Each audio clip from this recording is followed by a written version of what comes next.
And we are rolling, everybody. Thank you for tuning in to another edition of the Weekly Daily Podcast. We're here. We're doing it. It's a little bit cooler weather, which is nice. We're easing into fall, which historically, I've let you guys know, my least favorite, I almost said holiday, my least favorite season. But I will say I'm glad to be out of or moving out of the super hot temperatures. It was a very hot summer here in Denver. I feel like it was mid to upper 90s pretty much the entire summer, which was very tough to run in. But now we're getting towards cooler weather and should be no excuses to run. That's the one silver lining with when it comes to. Oh boy, we got a cat here. As soon as I start talking, he's like, I have to go over there and bother Ben. My job is to bother Ben as much as possible, and he's about to do it. He's got that look in his eyes. He's probably going to start clawing furniture. He's probably going to go play in the trash and the plastic to get my attention. But we'll see. Okay, he did a 180. Anyways, the one positive thing in my mind about fall is, some cooler temperatures, nice, comfortable temperatures to run in. Not a big fan of just going from longer days in sunshine to less sunshine, cooler weather. It takes a second for my brain to transition, but I digress. We'll get through it. It'll be fine. I will say, I don't know if it's a changing of the seasons or I might have had COVID a couple weeks ago. I've been very tired. And I say I might have had it because I know multiple people around me had it. But I tested with an old test kit that was negative. But anyways, I felt fine, just very, very lethargic, not motivated. And it kind of the last week and a half, 2 weeks has been like, I'm feeling pretty tired and not real motivated to do things, but feeling better today. Feeling a little more motivated, a little more determined to get things done, so that's good. I've been struggling to write new jokes and just put pen to paper. So did a little bit of that this morning. That's good. So hopefully we're not going to be as tired moving forward. Hopefully I can give you guys some pizzazz in this episode, because that's what, you know what? I get a lot of comments. You guys don't look in the comments section, but trust me when I say I get a lot of comments saying more pizzazz. And you know what? I'm going to bring the pizzazz this week. It's been another busy week, per usual. But it's been good. It's been a lot of driving, a lot of comedy stuff. Mostly comedy stuff, to be honest.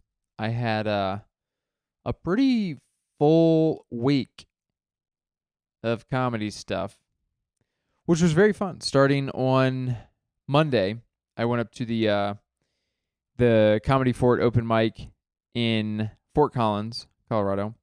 Used to go there a little bit more often, every other week or so, but it's just tough to get up there through rush hour traffic since I'm in Denver. It's without traffic, maybe an hour 15, an hour 20. With traffic, it's a solid 2 hours, if not more. So that's kind of what's been holding me back recently. But they changed their format for their open mic, changed it to very similar to New Talent Night at Comedy Works. If you're familiar, you know what I'm talking about. If you're not familiar, it's an online sign up.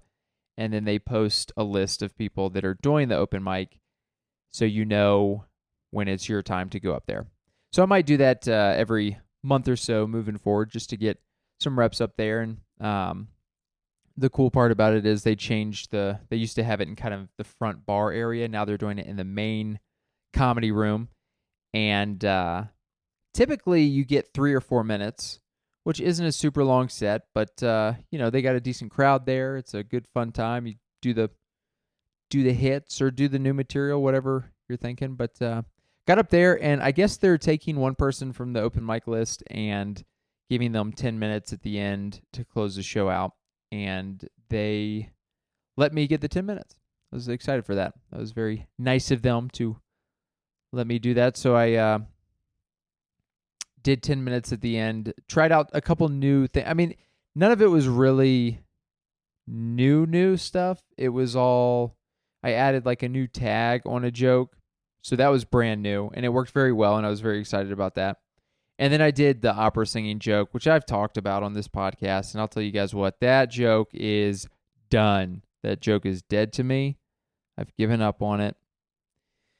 No, you never fully give up, but you try to work through material, and then, you know, a lot of times, most of the time, to be honest, you go, that's just not that great, and then you push it aside, and then maybe revisit it later, or combine it with a new joke you have on a similar topic, or whatever the case is. But it's easy to be hard on yourself.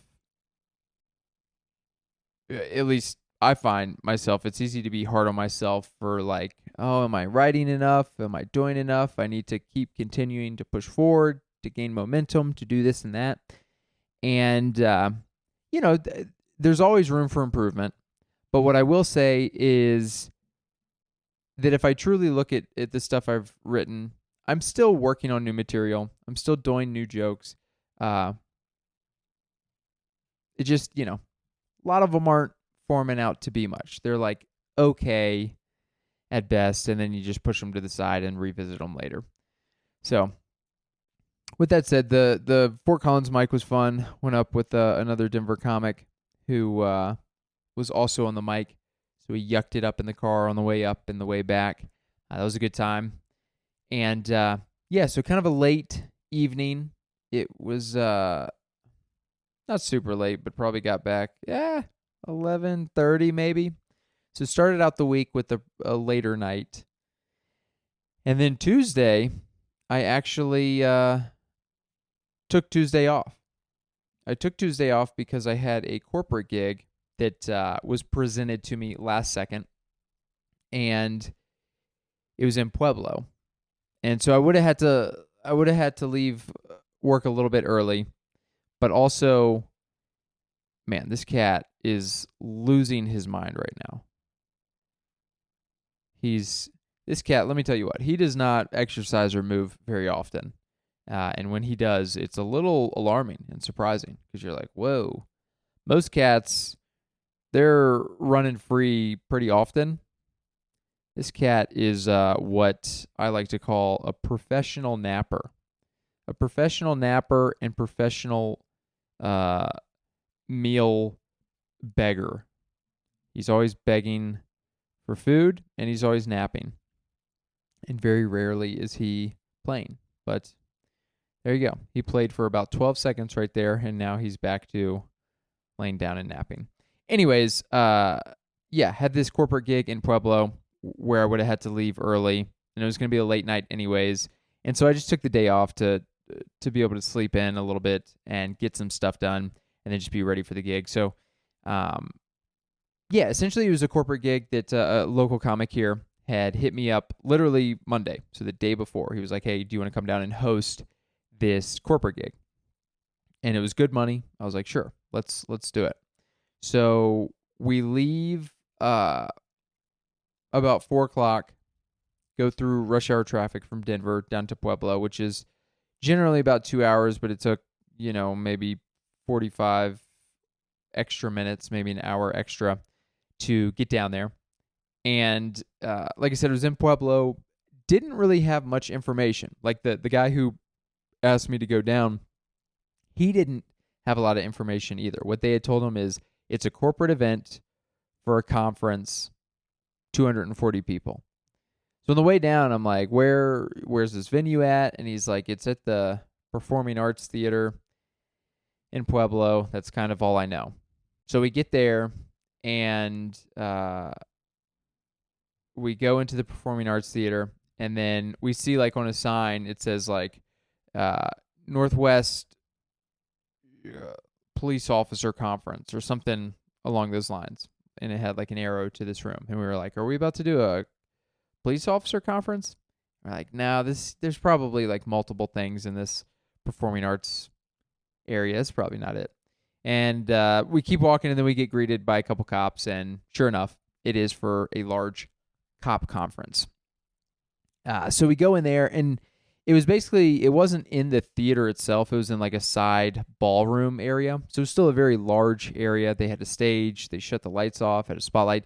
It was a very formal setup, but it was more of like a dining venue, ballroom setup where they had a bunch of tables. They had catering food that they were eating, a bar in the back corner. And it was a bummer because everybody was talking about how good the food was, and I did not have any food because you know me. I am sensitive to everything. But I probably could have had, they had some like meats and stuff that probably would have been fine to have. But I had eaten beforehand because I figured I probably wouldn't be able to eat. Anyways, we get there, we're yucking it up with the Pueblo cop or whatever, and eventually the show starts, and I go up first. I actually didn't even go up first.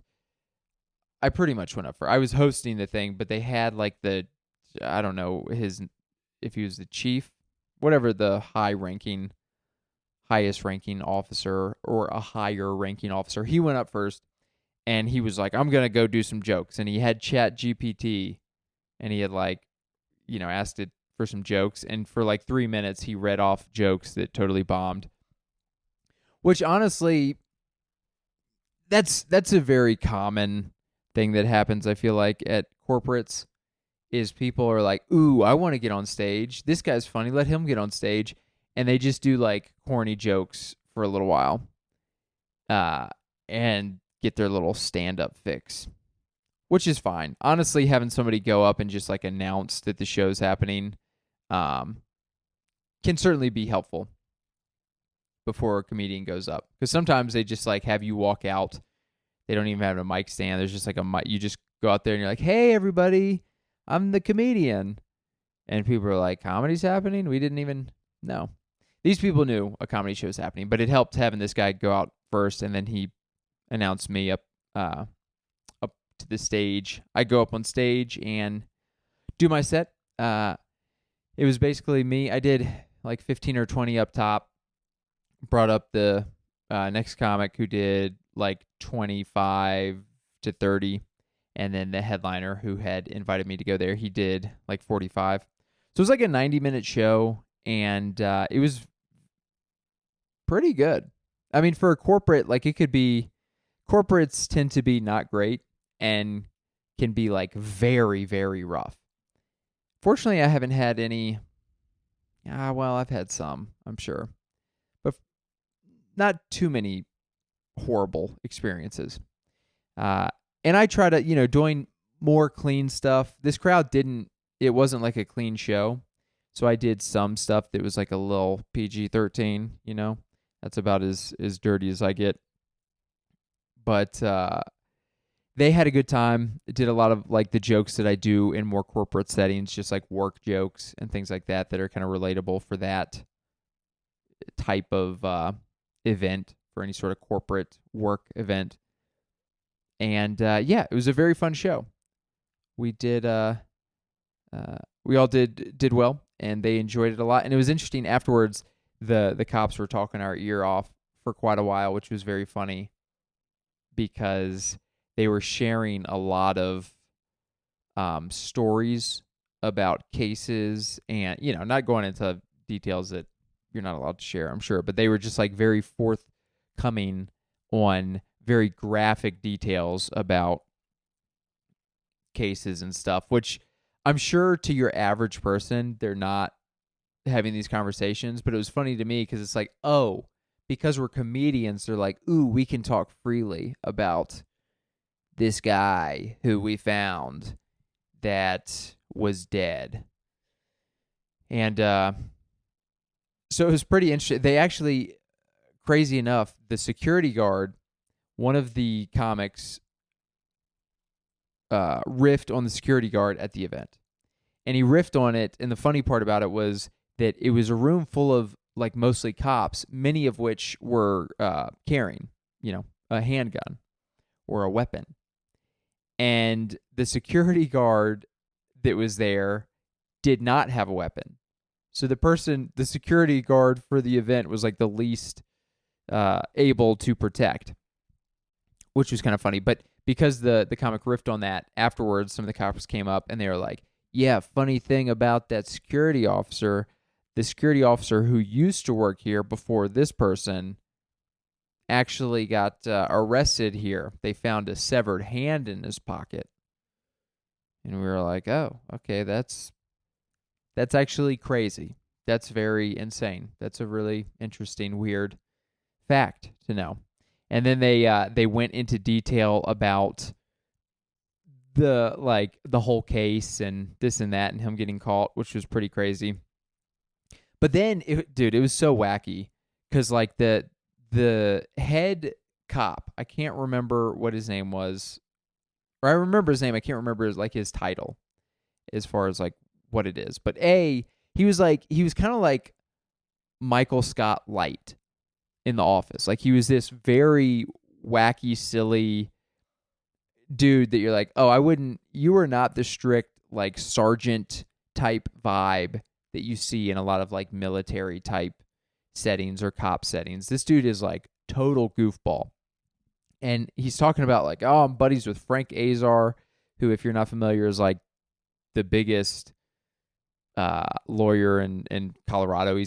His face is on every billboard, every radio ad. Like he's this massive guy that's actually, especially in comedy, he's made fun of quite often as like a local reference, like the strong arm, Frank Azar.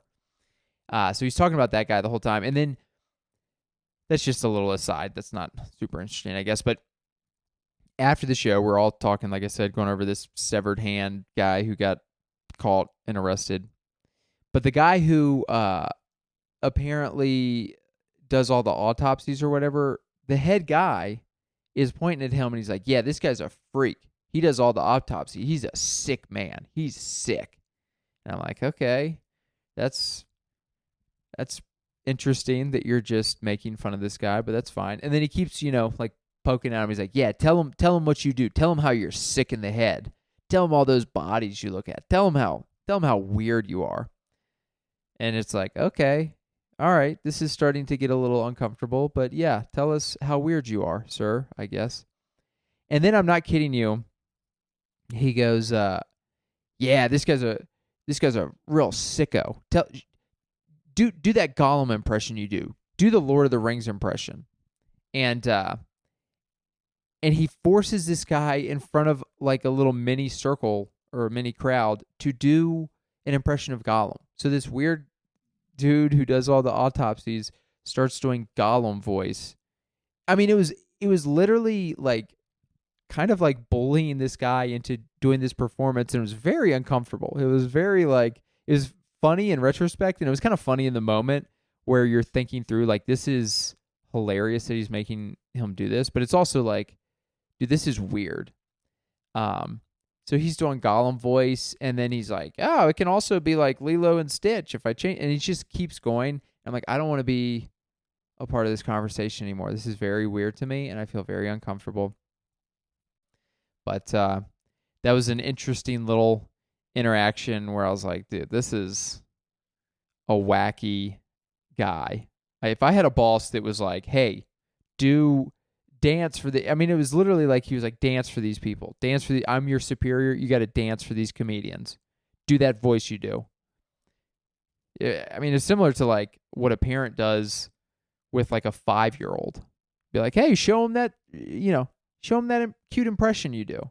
Except this guy was like 40. And so I was like, this is very strange.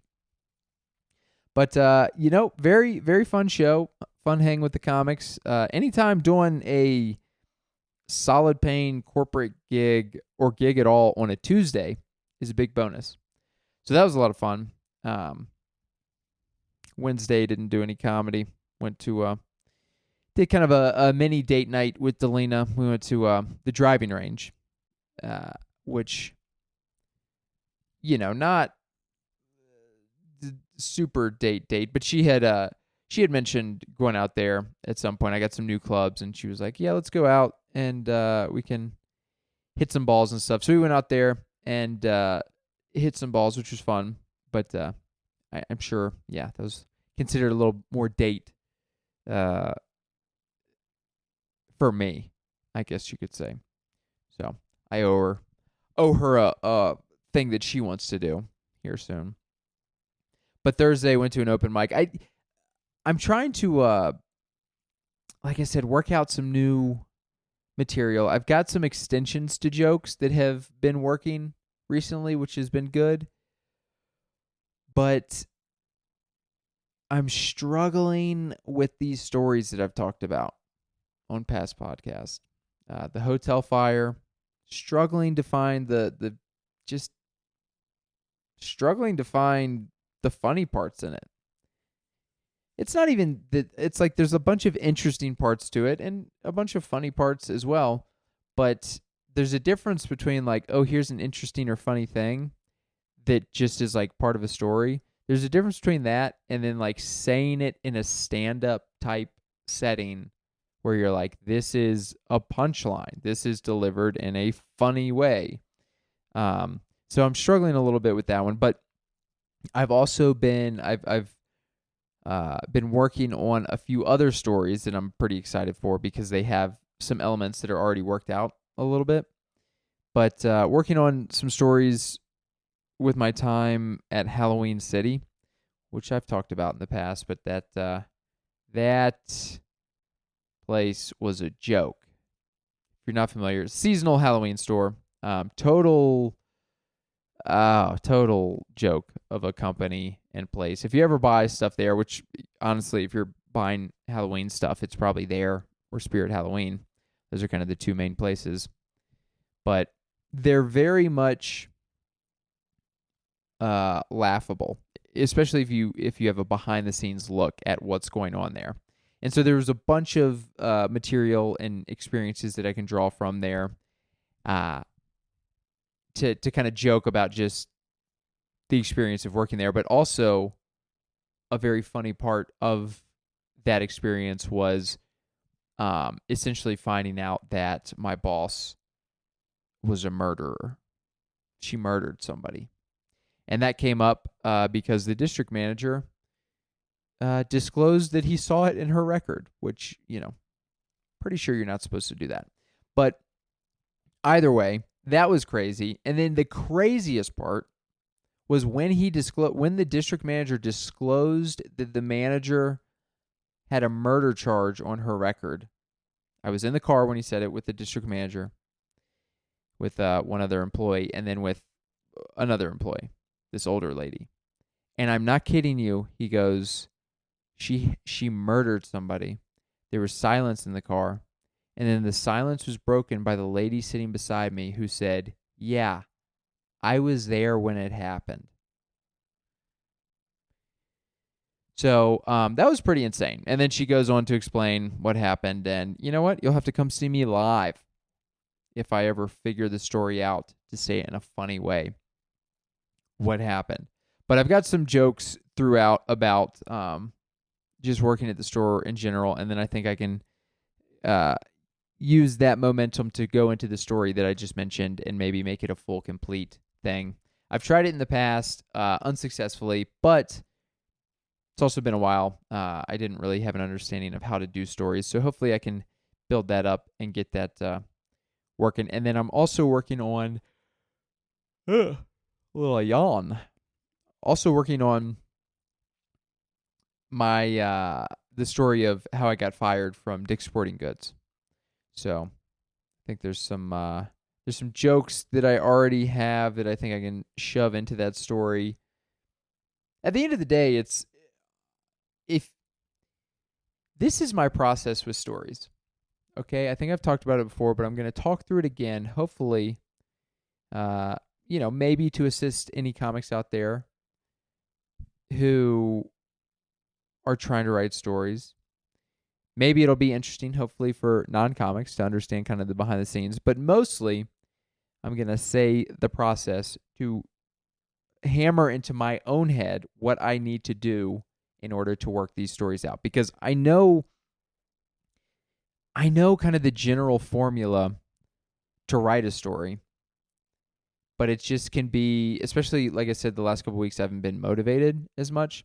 It can just be difficult to like do the things you need to do to make it happen. I mean, it's literally no different than like working out or going to the gym. It's like I know how to run a half marathon and get the fastest time I've ever run. Like I know that I just have to go run a lot and do these certain things and like follow this regimen, this training schedule, and I can run the fastest half marathon I've ever run. But it's like it's much easier said than done. That's probably a bad comparison. But also with a story, it's not like, hey, I wrote it out and like the next day I have it. It's like most stories that I've written that have been successful have taken like a full month where you're like, all right, I'm testing it out all the time. I'm editing. It takes a while to memorize like this long, 5 to 10 minute thing. And then you're working on the jokes and I mean, it's just a whole thing. But to give you the behind the scenes look at what formula I have found, and I'm not trying to sound like I know what I'm talking about all the time, but this is what's worked for me for the few stories that I have been able to figure out that are probably my two best jokes, if I'm being honest.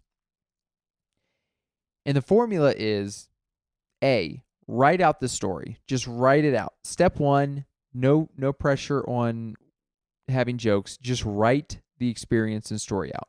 Just type it out. It's going to be a lot of stuff with almost no funny stuff in it. Okay? Second thing, come up with a thesis. You need to have the first line be something that grabs people's attention. Okay? For the clogged toilet story I start out by saying, the most embarrassing moment of my life happened to me in high school. I was shamed in a very public setting for clogging a toilet. And then I go on from there. So some sort of thesis statement that like gives them an idea of what is to come, but also makes them want to be engaged and listen to the story. So that's kind of next step. And then next step, which is a lot of steps, but kind of next main thing is look at the story after you've written the entire thing out and start jotting down. You go, what are like the main topics within this story? What are the main themes that I should try to write jokes about? So for example, again, with the clogged toilet story, I was like going to church camp. I clogged a toilet. I was staying in a cabin. Kind of those that you go, okay, church camp, write jokes on that. Clogging a toilet, write jokes on that. Staying in a cabin, write jokes on that. Just kind of the main topics within the story. Just write as many jokes as you can about that. Okay? And then you take all those jokes and then you try to just insert them into that section of the joke. When you're talking about that topic, have that, add a joke or two for each topic in there. And then it really comes down to, okay, saying it on stage a lot of times. Usually when you're saying it on stage a lot of times, obviously it's helping you memorize it, helping you get the cadence down, the flow. But also, usually when you say it a bunch of times, especially if you're kind of in the beginning version where you're like kind of freestyling the story a little bit, you're not saying it very scripted. You're kind of like, let me just go up there and try to say the story. Usually you find one or two things just by telling the story. You present it in a way where you're like, ooh, there is a little laugh line. Maybe it's probably not like your traditional punchline, but you get a little laugh from it. You implement that. Those little natural cadence laughs that you find on stage, then you implement the jokes that you've written on the certain topics that are within the story. Again, going back to the beginning, you have that thesis line, that kind of line that catches people's attention. And then the last thing, after you say it a bunch on stage, is how do I end this sucker? How do I end this joke with a bang? And that's just something that kind of usually comes last and something that you just have to say it a bunch to figure out what is the ending for this joke? What is the thing that puts a bow tie on this story and also ends with a big, strong laugh? So again, hopefully that wasn't too complicated. It's really not that difficult of a process as far as like just the couple points that I went over. But the hard thing is, okay, this is going to be a lot of writing, a lot of focus on this. You got to kind of put the other jokes to the side for a while and just commit to saying this thing over and over and over and figuring it out. And so it's easier said than done is what I'm trying to say. But I'm trying to commit to that.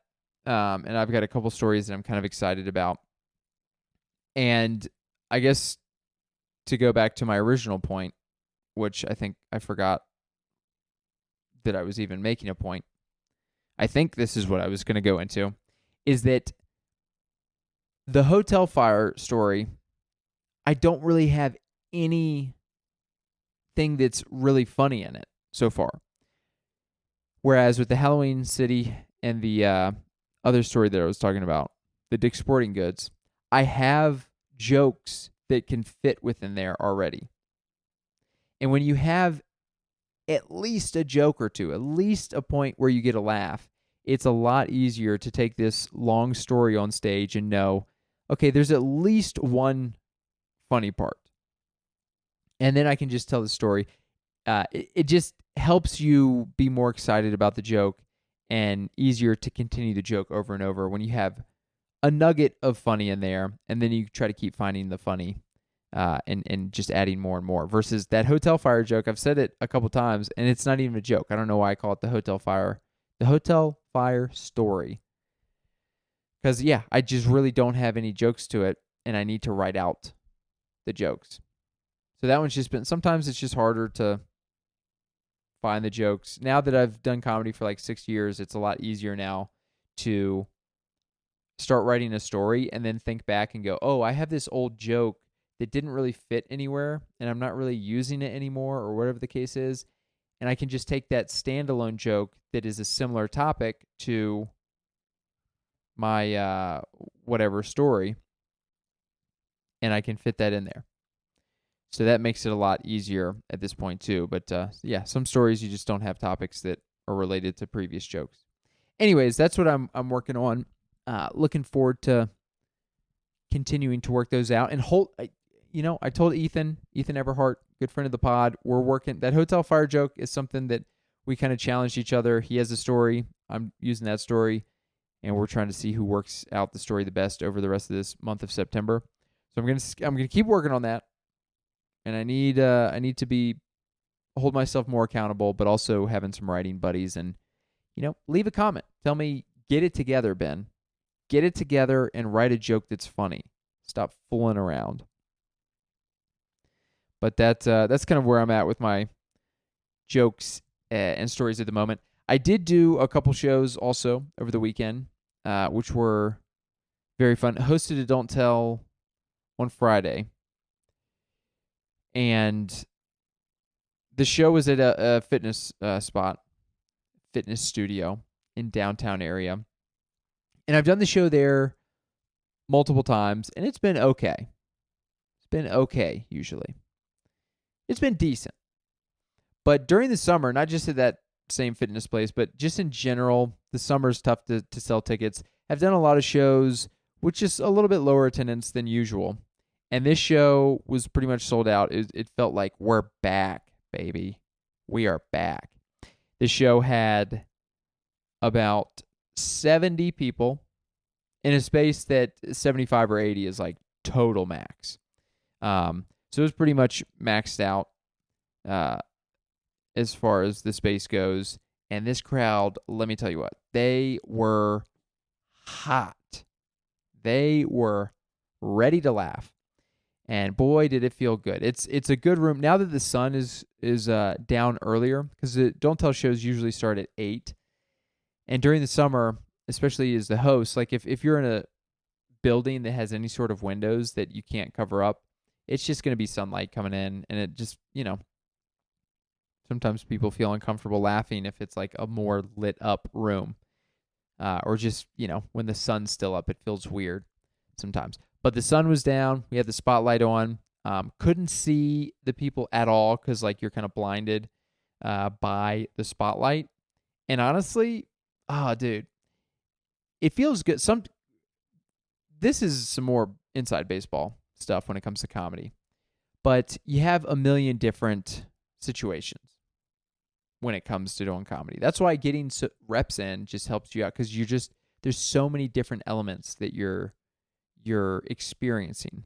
And the more experience you get with each of these different elements, just the better you get, the more prepared you are.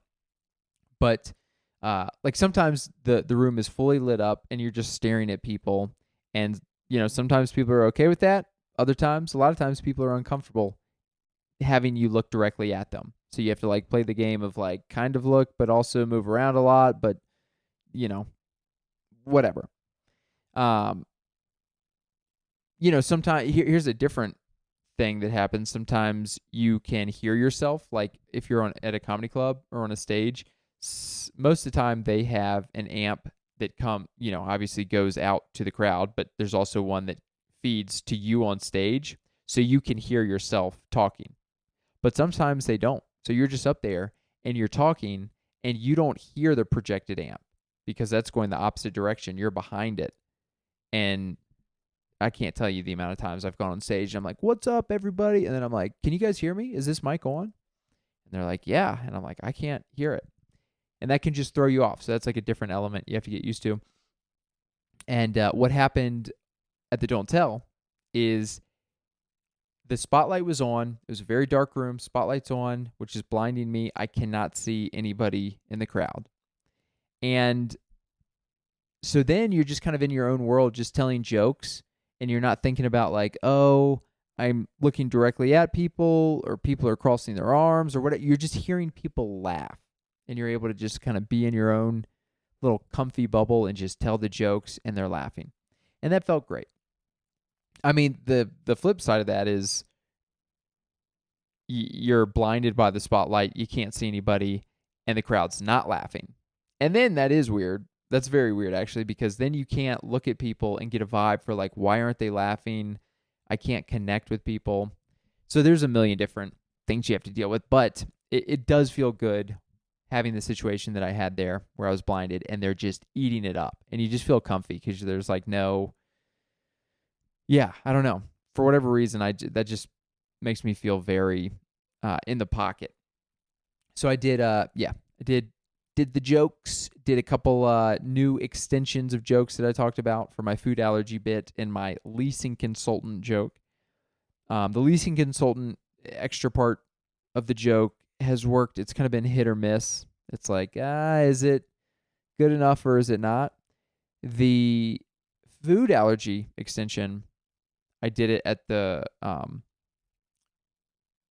Comedy Fort open mic and at, where else did I do it? Where else? Oh, and at the Don't Tell. And it did really well at both of those. So I was very excited for that. But yeah, show was great. I mean, everybody crushed. The crowd was so good. It felt really good. It's like, oh man, one of those that you get, especially from the host spot, when you're like, man, I mean, that was such a hot set from the host spot. Oh boy, does that feel good. Feels great. But did that on Friday. Saturday, hosted a rotating tap show. And it was, I guess they moved the date a week earlier than they usually do it. I was filling in for another host at this brewery that usually does it here. And there just weren't a ton of people there because they, like I said, had moved it a week earlier than usual. I've heard it's been like a great show typically, but it was kind of lightly attended, and the CSU CU football game was also on, and we cut those off when the show started, so some people left for that. But it was, it was still a good time, but not quite as hot as the Don't Tell show on Friday night. But I'll tell you what, I was very tired on Saturday. I think because I'm just, coming out of that whatever lethargic feeling, whether it was COVID or just the fall, or, maybe I'm just 36 years old and my body's falling apart. That could be it as well. But I played golf on Saturday morning and getting some more reps in. Got the new clubs. Again, I know you guys don't like hearing about golf that much, so I'll keep it short. But shot 80. Played at a course in Westminster, Walnut Creek. It was like a link style course. If you're not familiar with that, it's like it's more of like a European type vibe where they have like this long wispy fescue grass that takes up a lot of the course. And I am not a big fan of that because I struggle to hit it straight. And so it's just easy to lose balls. But I played pretty well. An 80 I will take. Struggled with a couple things, but all in all, I was very happy with it. And I say that to say that spending 4 or 5 hours out in the sun just zaps my energy. So I did that during the day, drove home, took a shower, ate real quick, and then went to the show. And it's just like, man, I am so tired. It is interesting. I've talked about it a lot in the past, how it's like, how can I be as prepared as possible and be more consistent with performing? And, my diet and exercise and sleep are super important to do that. But also, just if you're going to go be out in the sun all day, that's going to zap you a little bit. And you just got to kind of find it deep within, find that performing energy. So I was silly up there, had a good time. But it is, boy, I've noticed how much it takes out of me being out there in the sun for 4 or 5 hours. But that was a good time. So good week of shows. Had a lazy Sunday. Had a volleyball game at like 3 p.m., which we won. It's the first game of the new season. Have some new team members, and boy, we played well. We won pretty easily and had some really good team chemistry. But that was at 3. That lasted like an hour. That was kind of the only thing I did during the day. Outside of that, just kind of slept in. Watched a movie. It might have been Saturday night, actually. I watched a movie with Dailey. We watched Civil War, which is on HBO. It was a movie that came out, I think it's like an A24 movie. Has Kirsten Dunst, the Narcos actor, this Brazilian guy who was on Narcos when that came out on Netflix years ago.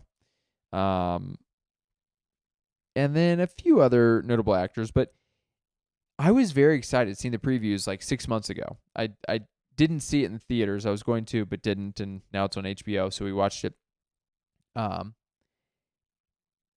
boy, was it bad.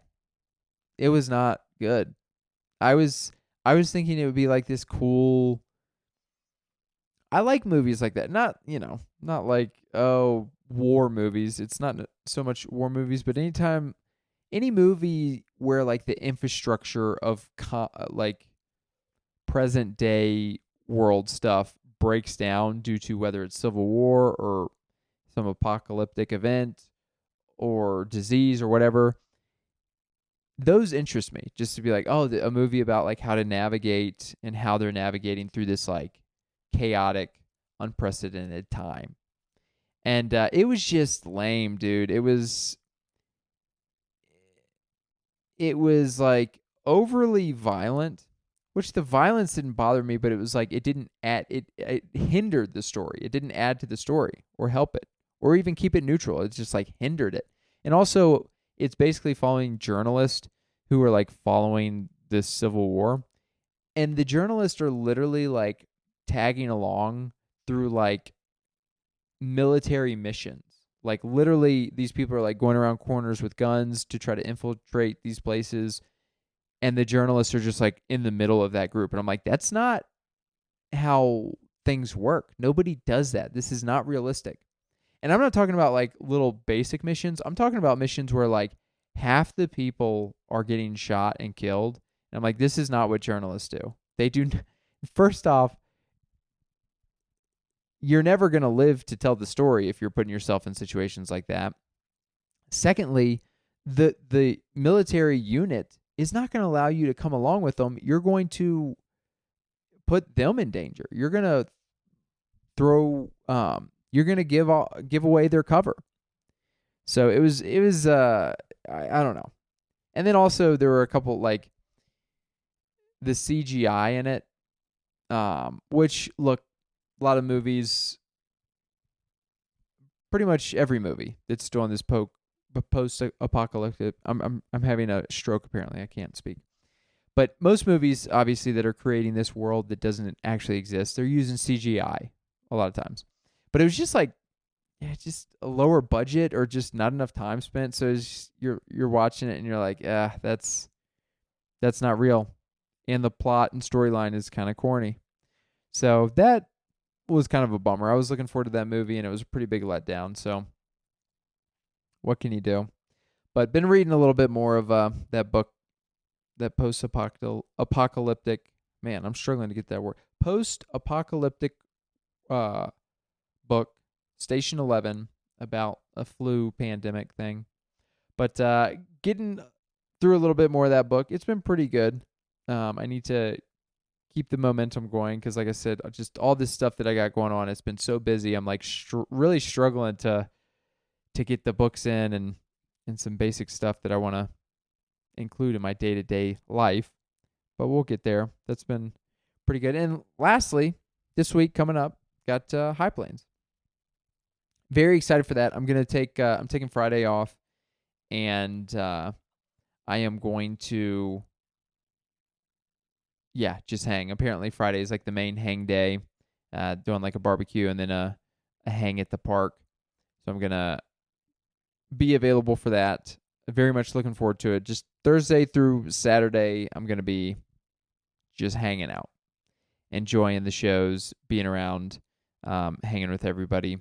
So very much looking forward to that. If you're in the area, come check out a show. Come check out the show I'm doing is at 8 o'clock on Saturday at High Dive. You can get the tickets on highplains.com, or just hang around. I'm sure I'll see most of you if you're a comic in the area. You'll probably be hanging around, so I'll probably see you around. But with that said, got a lot of fun stuff coming up. Check out my Instagram. Link in the bio has some upcoming dates. If you're out of town, if you're out of town, let me know if they're like where you're at, and if you'd be interested in seeing the show. I need to set up some more out of town runs and tours, kind of mini tours, to get some longer sets in again and really work out, fine tune that 30 to 45 minute set. But with that said, I'm going to end it there. Thank you guys for listening. I know it was a very comedy heavy episode where I was recapping stuff going on, but hopefully it was interesting enough. But I'll end it there. Thanks so much for tuning in this week, and I will see you guys again next week.